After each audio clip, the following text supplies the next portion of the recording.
சாதம் காய்கறிகளும் பிரமாதம் அந்த கௌரவ பிரசாதம் இதுவே எனக்கு போதும்.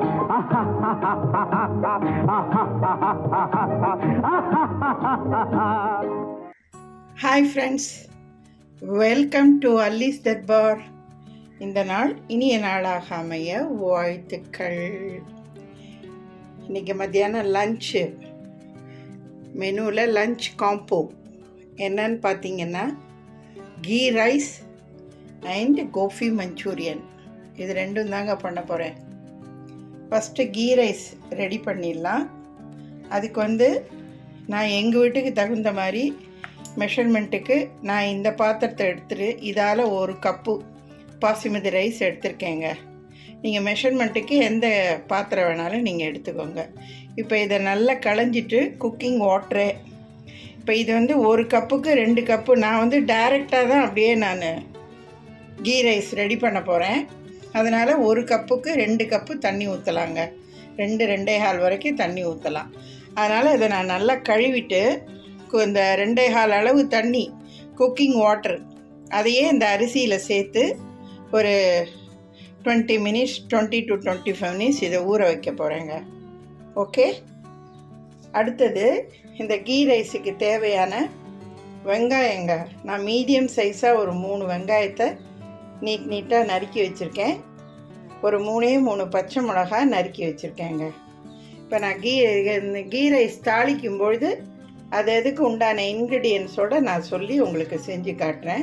அதர்வைஸ் இந்த கோஃபி மஞ்சூரியனுக்கு ஒரு 3 பூண்டுங்க, மீடியம் சைஸ் பூண்டை உரித்து நல்ல பொடியாக நறுக்கி வச்சுருக்கேன். இந்த வெங்காயத்தாளில் உள்ள அடி பகுதியையும் பொடியாக நறுக்கி வச்சுருக்கேன். இந்த வெங்காயத்தால் நல்லா கழுவிட்டு தண்ணியெல்லாம் ட்ரெயின் பண்ணிவிட்டு எடுத்து வச்சுருக்கேங்க. இப்போ இந்த கோஃபி மஞ்சூரியனுக்கு தேவையான tomato ketchup, tomato sauce, red chilli sauce, soya sauce, இஞ்சி பூண்டு பேஸ்ட்டு அண்டு வெள்ளை எள்ளுங்க. இது ஆப்ஷனல் தான். இது மேலே டாப்பிங்க்கு போடுறது தான். உங்களுக்கு விருப்பப்பட்டால் சேர்த்துக்கலாம், இல்லைன்னா ஸ்கிப் பண்ணிடலாங்க. ஸோ இவ்வளோ தான் இதுக்கு உண்டான இன்க்ரீடியன்ஸ். இந்த கோஃபி மஞ்சூரியனை நம்ம பக்கோடா மாதிரி பொரித்து எடுத்துக்கிட்டு அதுக்கப்புறம் தான் நம்ம அதை பண்ண முடியும். நான் இதை பொரித்து எடுக்கும்பொழுது இதுக்கு என்னென்ன இன்க்ரீடியன்ஸு சேர்த்து பொரிக்கணுங்கிறத நான் பொரிக்கும்போது உங்களுக்கு நான் சொல்லிவிட்டு செஞ்சு காட்டுறேங்க. இந்த கோஃபி மஞ்சூரியனுக்குங்க நல்ல மீடியம் சைஸாக உள்ள ஒரு காலிஃப்ளவர் பூ தாங்க. அதை எடுத்து முடிஞ்ச வரைக்கும் கொஞ்சம் சின்ன பீஸாக கட் பண்ணிக்கோங்க. ரொம்ப பொடிசாக போட்டுறாதீங்க, பெருசாக வேண்டாம். ஆனால் கொஞ்சம் சின்னதாக நறுக்கி நல்ல டேப் வாட்டர் இல்லைன்னா குக்கிங் வாட்டர் நல்ல இவ்வளோ உப்பு அந்த தண்ணியில் போட்டு அப்படியே இந்த தண்ணியிலேயே கிட்டத்தட்ட ஒரு 1/2 an hour நல்லா அதை அப்படியே டிப் பண்ணி வச்சுருங்கங்க. முதல்ல நல்லா கழுவிடுங்க பூவை நறுக்கிட்டு. அடுத்தது இந்த மாதிரி தண்ணியில் கொஞ்சம் உப்பை போட்டு ஒரு 1/2 an hour அப்படியே வச்சுருங்கங்க. இப்போ பாருங்கள் ஃப்ரெண்ட்ஸ், இப்போ இந்த காலிஃப்ளவரை நம்ம தண்ணியெல்லாம் நல்லா ட்ரைன் பண்ணிவிட்டு ஒரு வடிகட்டியில் போட்டு வச்சுட்டு அப்புறமா இதை பொரிக்கிறதுக்கு மாவு நம்ம ரெடி பண்ணணுங்க. 2 டீஸ்பூன் மைதா மாவு, 2 டீஸ்பூன் கார்ன்ஃப்ளவர் மாவு, சோயா மாவுன்னு சொல்லுவோம்ல அதுதான். அது 1 டீஸ்பூன் ஒயிட் பெப்பர் அது போட்டுக்கோங்க. இந்த மேல் மாவுக்கு உண்டான உப்பு 1 டீஸ்பூன், அவ்வளோதாங்க.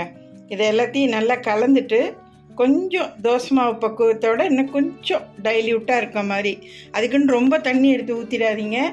இந்த காலிஃப்ளவர் பூரா இந்த மாவில் நல்லா கோட் ஆகிற மாதிரி மாவை நல்லா கரைச்சிட்டு அப்புறம் இந்த காலிஃப்ளவர் எல்லாத்தையும் இதில் போட்டு நல்லா பெரட்டி விட்டு ஒரு 5 மினிட்ஸ் வச்சுட்டு அதுக்கப்புறமா நல்லா சூடாக எண்ணெயில் நல்லா கோல்டன் ப்ரௌன் கலருக்கு பொரித்து எடுக்க வேண்டியதாங்க. நான் இப்போ இதெல்லாம் கலந்துட்டு மாவு எந்த அளவுக்கு அந்த கன்சன்சி இருக்கணுங்கிறத காமிச்சிட்டு நான் பொரிச்சும் காட்டுறேங்க. நான் இப்போ கோஃபி மஞ்சூரியன் ஃபஸ்ட்டு பண்ணுறோம் நம்ம. இப்போ பாருங்கங்க, இந்த தோசை மாவோட கொஞ்சம் தண்ணியாக இருக்க மாதிரி இந்த மாதிரி கரைச்சிக்கோங்க. சப்போஸ் நீங்கள் தண்ணி இன்னும் கொஞ்சம் கூட ஊற்றிட்டீங்க அப்படின்னா கார்ன்ஃப்ளவர் மாவும் சரி மைதா மாவும் சரிங்க, ஈக்குவல் ப்ரொஃபஷனாக 1/2 ஸ்பூனோ இல்லை திருப்பி இன்னொரு 1 டீஸ்பூனோ சேர்த்து நல்லா கரைச்சிக்கோங்க. ஓகே, இப்போ இது அப்படியே இருக்கட்டும் ஒரு 5 மினிட்ஸு. அதுக்கப்புறமா இந்த பாருங்கள், காலிஃப்ளவரை ட்ரைன் பண்ணி வச்சுருக்கேன். தண்ணியெல்லாம் வடிகட்டிட்டு அந்த காலிஃப்ளவரை இதில் போட்டு அதையும் ஒரு 5 மினிட்ஸ் நல்லா வச்சுட்டு அதுக்கப்புறமா இந்த பாருங்கள் எண்ணெய் வச்சுருக்கேன். எண்ணெய் ஃபஸ்ட்டு நல்லா காயணும். அதுக்கப்புறமா தான் நீங்கள் வந்து காலிஃப்ளவரை போட்டு எடுக்கணும். எண்ணெய் கொஞ்சம் சூடானதும் கொஞ்சம் தீயை குறைச்சிக்கோங்க. நல்ல பக்கத்திலே இருந்து கறியிடாமல் நல்லா கிளறி விட்டுட்டு கோல்டன் ப்ரௌன் கலருக்கு அதே சமயத்தில் கொஞ்சம் கிறிஸ்பாக இருக்கிற மாதிரியும் பொரிச்சு எடுக்கணுங்க. இப்போ பாருங்கங்க, இந்த மாவில் நான் வந்து கொஞ்ச நேரம் இந்த காலிஃப்ளவரை போட்டு ஊற வச்சுதை. இப்போ பாருங்கள், இப்போ ஒன்று ஒன்றா போட போகிறேங்க. நல்லா காஞ்சிடுச்சு எண்ணெய். நான் இப்போ தீயை குறைச்சிட்டு இப்போ ஒன்று ஒன்றா போடுங்கங்க. அண்ட் மோர் ஓவர் எண்ணெய் எந்த அளவுக்கு நமக்கு இருக்கோ அதுக்கு தகுந்த மாதிரி தாங்க நம்ம வந்து காலிஃப்ளவரை போட்டு பொரிச்சு எடுக்கணுங்க. பாருங்க, இந்த மாதிரி லேசாக கொத்தி விட்டு எடுங்க. எண்ணெயும் நல்லா சூடாக இருக்கணும், எண்ணெயும் காஞ்சிருக்கணும், அதே சமயத்தில் கறியிடக்கூடாதுங்க காலிஃப்ளவர். ஓகே, இந்த மாதிரி ஏதாவது ஒரு எண்ணெய் வடிகட்டியில் இந்த டிஷ்யூ பேப்பர் போட்டு ரெடியாக வச்சுக்கோங்க. இதை அப்படியே பொரித்து எடுத்து போட்டுருங்கங்க. நான் எல்லாம் பொரிச்சிட்டு காட்டுறேன் உங்களுக்கு. இப்போ பாருங்கங்க, நல்ல ஒரு மாதிரி கோல்டன் ப்ரௌன் கலருக்கு வந்துடுச்சு பாருங்கள். அவ்வளோதாங்க. இதுக்கு மேலே இதை போட்டு ரொம்ப நீங்கள் பொரிக்கிறேன்னு பொரிக்காதீங்க. ஓகே, இந்த மாதிரி போட்டுருங்க.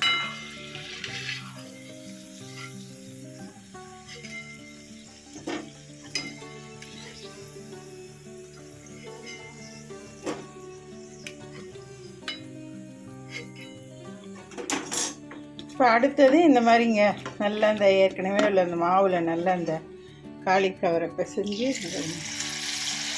ஒன்று ஒன்றா போடுங்க.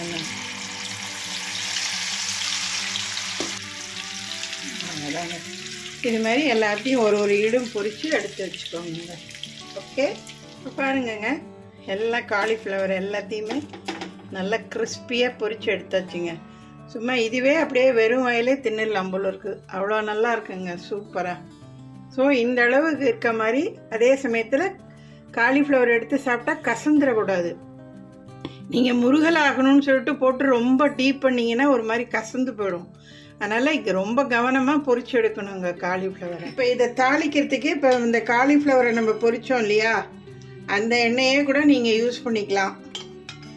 இல்லையா, இன்னும் கொஞ்சம் நீங்கள் ரிச்சாக எல்லாம் கொண்டு வரணும்னு நினச்சிங்கன்னா நெய் கூட நீங்கள் யூஸ் பண்ணிக்கலாம். 2 டேபிள் ஸ்பூன் நெய் கூட ஆட் பண்ணி நீங்கள் பண்ணலாம். இப்போ எண்ணெய் சூடான எண்ணெய் தான் இது. இப்போ ஃபஸ்ட்டு இதில் வந்து நம்ம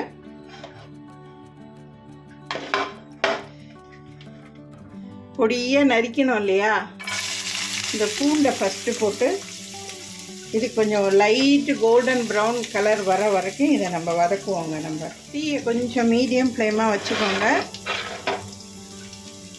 வச்சுட்டு இதை வதக்குங்க. ஓகே, இது லைட் கோல்டன் ப்ரௌன் கலர் வந்ததுக்கப்புறம் இந்த வெங்காயத்தாளோட அடிப்பகுதி இருக்கு இல்லையா, அதை நறுக்கி வச்சுருக்கோம் பாருங்கள். இதையும் சேர்த்து நம்ம வதக்கணுங்க. இப்போ பாருங்கங்க, இந்த பூண்டு கொஞ்சம் நல்லா ஒரு லைட் கோல்டன் ப்ரௌன் கலர் வந்ததும் இந்த வெங்காயத்தாளையும் சேர்த்து அதையும் இப்போ நல்லா வதக்கிட்டு இருக்கேங்க. இப்போ இந்த ஸ்டேஜில் அடுத்தது வந்து இந்த ரெட் சில்லி பேஸ்ட்டுங்க, அது ஒரு 2 ஸ்பூன் சேர்த்து அதை வதக்குவோங்க. இப்போ பாருங்கங்க, இந்த பூண்டும் இந்த வெங்காயத்தாளும் நல்லா வதங்கினதுக்கப்புறம் நான் இதில் வந்து 2 டீஸ்பூன் இந்த ரெட் சில்லி சாஸ் இந்த பேஸ்ட்டு அது சேர்த்துருக்கேங்க. 1 டீஸ்பூன் பெப்பர் சேர்த்துருக்கேன். அப்புறம் இந்த காலிஃப்ளவர் மஞ்சூரியனுக்கு தேவையான உப்பையும் இதோட ஆட் பண்ணியிருக்கேங்க. இதை முதல்ல இப்போ கொஞ்சம் நம்ம நல்லா ஸ்டார்ட் பண்ணுவோம்.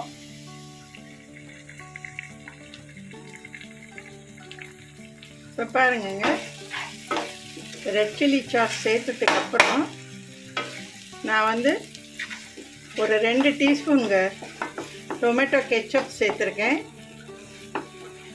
டொமேட்டோ கெச்சப் டொமேட்டோ சாஸ் எது வேணாலும் நீங்கள் ஆட் பண்ணலாங்க. ஆட் பண்ணிவிட்டு இது கொஞ்சம் ஒரு ஃபியூ மினிட்ஸ் இதை ஸ்டார்ட் பண்ணுங்கள். அடுத்தது சோயா சாஸுங்க. அதை ஒரு கொஞ்சமாக ஒரு அரை டீஸ்பூன்லேருந்து ஒரு டீஸ்பூன் ஊற்றுங்க.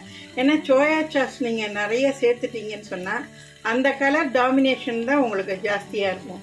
அதனால் சோயா சாஸை குறைஞ்ச அளவே நீங்கள் யூஸ் பண்ணுங்கள். இந்த கோபி மஞ்சூரியனுங்கிறது இந்த மாதிரி இந்த ரெட் கலரில் இருக்கணுங்க. அப்போ தான் அது நல்லாயிருக்கும் உங்களுக்கு. அதனால் சோயா சாஸை குறைச்சே ஊற்றிக்கோங்க. இப்போ இதில் நான் ஒரே ஒரு டீஸ்பூன் சோயா சாஸும் சேர்த்துட்டேங்க. சேர்த்துட்டு சர்க்கரையும் ஒரு டீஸ்பூன் சேர்த்துட்டேன். இப்போ இந்த நேரத்தில் ஒரு 1/4 டம்ளர் அளவு தண்ணி இதில் ஊற்றி இதை கொஞ்சம் நல்லா சால்வ் பண்ணுவோங்க. ஓகே, அதை வதக்குவோம் நல்லா. இப்போ அது கொஞ்சம் கொதிக்கிற நேரத்தில்ங்க ஒரு டீஸ்பூன் அளவு சோயா மாவு, இந்த கார்ன்ஃப்ளவர் மாவு, அதை ஒரு 1/4 டம்ளர் தண்ணி ஊற்றி நல்லா கட்டி முட்டி இல்லாமல் நல்லா கரைச்சி வச்சுக்கோங்க. இது கொஞ்சம் லைட்டாக கொதிக்க ஆரம்பிக்கும்பொழுது இந்த கரைச்சி வச்சுருக்கிற இந்த சோயா கார்ன்ஃப்ளவர் மாவு அதோடு சேர்த்து நல்லா கலக்கி விட்டோன்னா கொஞ்சம் கெட்டியாகிடுங்க. அதுக்காக தான் அதை சேர்க்குறது, ஒரு பைண்டோ ஒரு வரணுங்கிறதுக்காக தான் அதை சேர்க்குறது. இப்போ இது பாருங்கள் லைட்டாக கொதிக்க ஆரம்பிச்சிச்சு, இது போதும். இப்போ இந்த ஸ்டேஜில் நம்ம இந்த கரைச்சி வச்சுருக்கிற இந்த கார்ன்ஃப்ளவர் மாவை இதோடு சேர்த்துருவோங்க. கார்ன்ஃப்ளவர் மாவு ரொம்ப சேர்த்துறாதீங்க, ஓரளவு போதும், அவ்வளோதான். இப்போ இந்த ஸ்டேஜில் நீங்கள் இந்த பொரிச்சு வச்சுக்கிற காலிஃப்ளவர் எல்லாத்தையும் இதோட சேர்க்கணும்.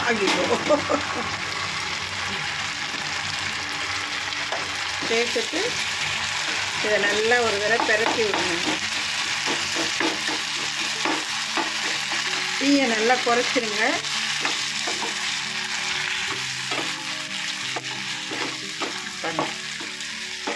அவ்வளோதாங்க, நல்ல சூப்பரான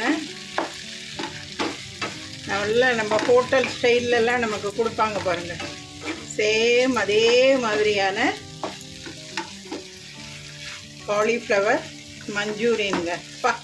பார்க்கவே அப்படியே கலர்ஃபுல்லாக டெம்டேஷனாக சூப்பராக இருக்குங்க, நல்லா ஜம்முன்னு. இப்போ இந்த ஸ்டேஜில்ங்க ஒரு காலிஃப்ளவர் எடுத்து டேஸ்ட் பண்ணி பாருங்கள். உங்களுக்கு ஏதாவது ஸ்வீட் இன்னும் கொஞ்சம் சேர்க்கணும், காரம் இன்னும் கொஞ்சம் சேர்க்கணும், உப்பு, இந்த பெப்பர் டேஸ்ட்டு இதெல்லாம் கொஞ்சம் சேர்க்கணுன்னு விருப்பப்பட்டீங்கன்னா உங்களுக்கு எது தேவையோ அதை மட்டும் குறைச்ச அளவில் சேருங்கங்க. நான் இதோட அளவுகளை எல்லாம் டிஸ்கிரிப்ஷன் பாக்ஸில் கரெக்டாக நான் கொடுத்துட்றேன். அதை நீங்கள் தரவாக செக் பண்ணிக்கிட்டு அதுக்கப்புறமா கோபி மஞ்சூரியன் செய்ய பாருங்கங்க. இப்போ இந்த ஸ்டேஜில்ங்க வெள்ளை எள்ளு அது ஒரு டீஸ்பூன் நீங்கள் இதை இதோடு சேர்த்து கோட் பண்ணிவிட்டு வெங்காயத்தாளை சேர்த்துட வேண்டியதாங்க, அவ்வளோதான். இப்போ நான் அதை சேர்த்துட்டு காட்டுறேன். வெள்ளை எள்ளு சேர்க்குறது ஆப்ஷனல் தான், கம்பல்சரி கிடையாது.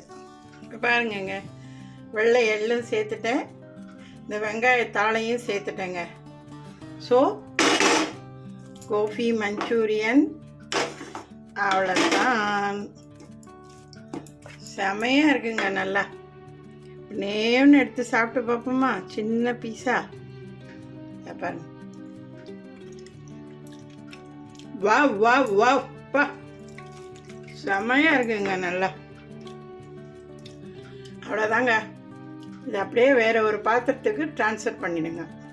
இப்போ பாருங்கங்க, அடுத்தது கீ ரைஸ் ரெடி பண்ணுவோம். அதுக்கு நான் நல்ல ஒரு 2-3 டேபிள் ஸ்பூன் அளவுக்கு நெய் சேர்த்துருக்கேங்க. இப்போ இந்த நெய் கொஞ்சம் சூடானதும் நல்ல ஒரு கைப்பிடி அளவுக்கு முந்திரி பருப்பும் திராட்சையுங்க ரெண்டையும் வறுத்து எடுத்து தனியாக வச்சுட்டு அந்த நெய்யிலேயே இப்போ நம்ம கீ ரைஸ் தாளிப்போங்க. ஓகே, இந்த கீ ரைஸுங்க ஒரு 4 கிராம்பு, 4 ஏலக்காய், ஒரு பிரிஞ்சி இலை, ஒரு 4 பட்டைங்க, இவ்வளோதான். இது கொஞ்சம் நல்லா வதங்கினதுக்கு அப்புறங்க இந்த கீ ரைஸுக்கு காரத்துக்கு பச்சை மிளகாய், ஒரு 3 பச்சை மிளகாயை அப்படியே கீறி வச்சுக்கோங்க. ஓகே,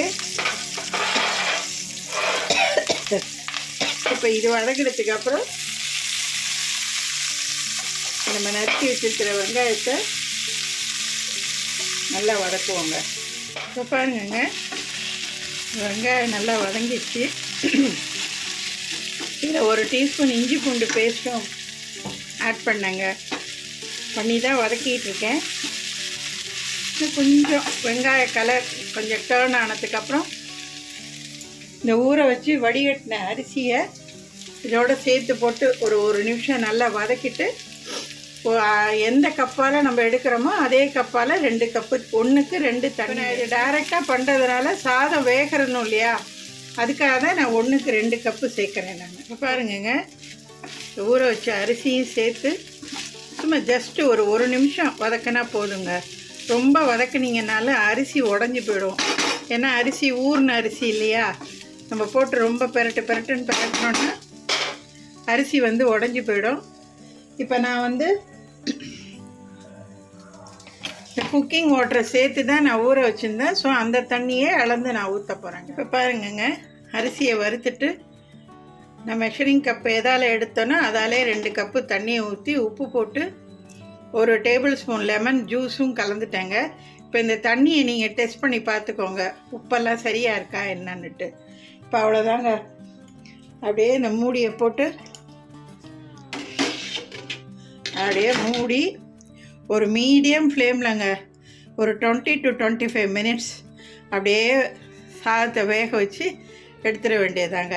கடைசியாக இந்த வெங்காயத்தால் அப்படியே மேலே கார்னிஷ் பண்ணிடணுங்க. இப்போ பாருங்கங்க, நல்லா சூப்பராக உதிரியாக ஜம்முன்னு அம்சமாக வந்துருச்சுங்க. ஒன்றோட ஒன்று ஒட்டாமல் நல்லா பலன்னு பா செமையாக இருக்குங்க. இப்போ இதில் கொஞ்சமாக இந்த வெங்காயத்தாள் இதை அப்படியே ட்ரெஸ்ஸிங் பண்ணி விட்டுடுங்க. ஓகே, அண்ட் மோர் ஓவர் இந்த நம்ம பொரிச்சு வச்சுருக்கோம் இல்லையா, முந்திரி பருப்பு, திராட்சை, இது எல்லாத்தையும் அப்படியே ட்ரெஸ்ஸிங் பண்ணி விட்டுடுங்க. அவ்வளோதான். எப்படிங்க, நல்ல அருமையான சூப்பரான கீ ரைஸ் செமையாக இருக்குல்லங்க. நல்லா ஜம்முன்னு ஒரு ஸ்பூன் எடுத்து சாப்பிட்டு பார்ப்போமா? ஒரு முந்திரி பருப்போட திராட்சையோடு சேர்த்து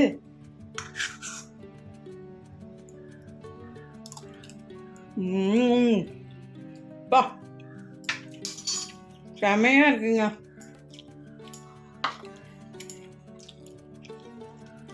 இப்போ பாருங்கங்க, காலிஃப்ளவர் மஞ்சூரியன் அதுவும் சூப்பராக இருக்குது பாருங்கங்க. நல்லா நான் முன்னையே டேஸ்ட் பண்ணி பார்த்துட்டேங்க, செம்மையாக இருக்குங்க. இப்போ பாருங்கள், ghee rice and gobi manchurian, super lunch காம்போங்க. ஹோட்டல் என்னங்க ஹோட்டல், அதோட சூப்பராக நம்மளே ஜம்முன்னு பண்ணியாச்சுங்க. இப்போ நான் உங்களுக்கு இது ஒரு தட்டில் சர்வ் பண்ணி காட்டுறேங்க. எப்படிங்க, நல்ல சூப்பரான அருமையான கீ ரைஸ் அண்ட் கோஃபி மஞ்சூரியனுங்க. அடாடாடாடா பாருங்கள், அப்படியே சரிஞ்சிட்டு வருது சாதம். ரொம்ப நல்லா இருக்குங்க, செம்மையா அன்பிலீவபிள். எத்தனை தடவை இதை செஞ்சு சாப்பிட்டாலும் அழுக்காதுங்க. எங்கள் வீட்டில் அழுக்காது, நிறைய தடவை இதை செஞ்சு சாப்பிட்ருக்கோங்க. ஒவ்வொரு தடவையும் ஒரு டேஸ்ட்டு சூப்பராக இருக்குங்க. நல்லா எல்லாம் வழித்து தின்னுடுவோம் எங்கள் வீட்டில் எல்லாருமே. உங்களுக்கும் இந்த மெத்தடு டேஸ்ட்டு எல்லாமே பிடிச்சிருக்குன்னு நினைக்கிறேன். தயவுசெய்து வீடியோவை ஆரம்பத்துலேருந்து கடைசி வரைக்கும் ஸ்கிப் பண்ணாமல் பார்த்து ஸ்டெப் பை ஸ்டெப்பாக கரெக்டாக செய்யுங்க. நான் எப்பொழுதும் சொல்கிற மாதிரி என்னோடய வெர்ஷனில் நான் உங்களுக்கு செஞ்சு காமிச்சிருக்கேன். ரெகுலராக நான் எங்கள் வீட்டில் பண்ணுற மாதிரி உங்களுக்கும் இது பிடிச்சிருக்குன்னு நம்புகிறேன். என் சேனலை முதல்ல பார்க்குறவங்க யாராக இருந்தாலும் ஃபஸ்ட்டு ஒரு லைக் சிம்பிள் கொடுத்துருங்க. அடுத்தது என்ன தான் இவங்க செஞ்சு காட்டியிருக்காங்க அப்படின்றத பாருங்கள். அப்புறம் உங்களுக்கு பிடிச்சிருந்தா சப்ஸ்கிரைப் பண்ணுங்கள். தொடர்ந்து இவங்க என்ன போடுறாங்கன்றதை நம்ம கவனிக்கணும்னு நீங்கள் நினச்சிங்கன்னா என்னோடய சேனலை சப்ஸ்கிரைப் பண்ணுங்கள். இன்னும் இவங்க என்னென்ன தான் போட்டிருக்காங்க அப்படின்னு பார்க்க என்னோடய ப்ளேலிஸ்ட்டை செக் பண்ணுங்கள். நிறைய ஹெட்டிங்கில் அப்லோட் பண்ணியிருக்கேன். நிச்சயம் உங்களுக்கு அதில் ஏதாவது ஒரு ஹெட்டிங்கில் உள்ள ரெசிபீஸ் பிடிச்சிருக்குன்னு நம்புகிறேன். நீங்கள் அதை செஞ்சு சாப்பிட்டு பார்த்து உங்கள் ஃபீட்பேக்கை என்னோடய சேனலில் கமெண்ட்டில் போஸ்ட் பண்ணுங்கங்க. எனக்கு அது ரொம்ப சந்தோஷமாக இருக்கும். வாழ்த்துக்கள்ங்க. வாழ்க வளமுடன். அடுத்த ஒரு சூப்பரான ரெசிபியில் உங்களை நான் சந்திக்கிறேன். Have it yummy. See you next. Bye bye.